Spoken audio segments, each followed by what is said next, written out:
21 মাস যাবৎ আমি এই প্রাইভেটে আসা যাওয়া করছি। এই প্রাইভেটটা আমার পরিবারের মতো হয়ে গেছে, আমার আত্মার সাথে জড়িয়ে গেছে, আমার পরিবারের সাথে বেড়ে উঠা। আর এই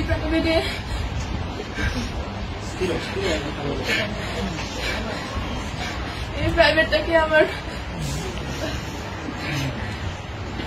পরিবারের চাইতে কোনো অংশে কম মনে হয়নি। এই প্রাইভেটের প্রত্যেকটা মানুষ আমার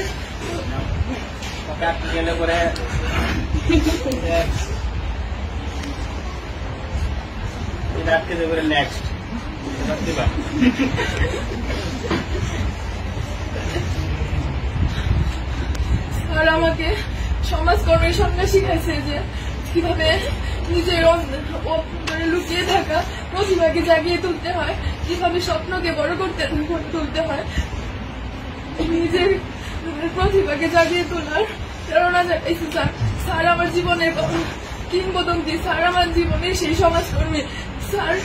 স্যারের মাধ্যমে আমি আমার মুক্ত চিন্তাধারা ফুটিয়ে তুলতে পেরেছি।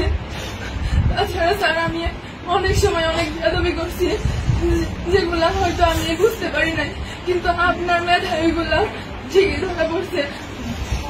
আমার বন্ধু বান্ধবদের সাথে অনেকের সাথে অনেক খারাপ ব্যবহার করে ফেলছে অনেক সময়, সবাই তোমরা আমার দৃষ্টিতে দেখবা। তাছাড়া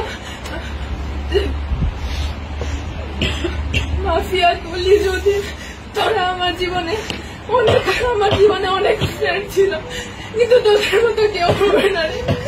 প্রতিটা মুহূর্তে আমি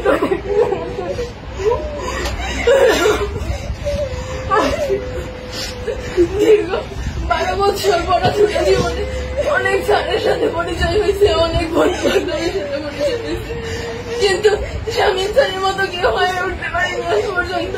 আর তোদের মতো ফ্রেন্ড আজ পর্যন্ত হয়ে উঠতে পারেনি। আমি ক্লাসের মধ্যে অনেক কথা কাউন্টার দিতাম যাতে অনেকে বিরক্ত হতাম। সবাই আমাকে ক্ষমা করে দিও। আমার স্যার, আমি সবসময় আপনার থেকে সকল ধরনের সাপোর্ট পাই আসছি স্যার। কোনো সময় আপনাকে শুধু স্যারের চোখে না, আপনাকে আমার বড় ভাইয়ের চোখে, একজন আদর্শ গাইডলাইনের চোখে দেখে আসছি স্যার। ভবিষ্যতে আমি চাই আপনার কাছে আদর্শ একজন শিক্ষার্থী হয়ে ফুটে উঠতে চাই। আমি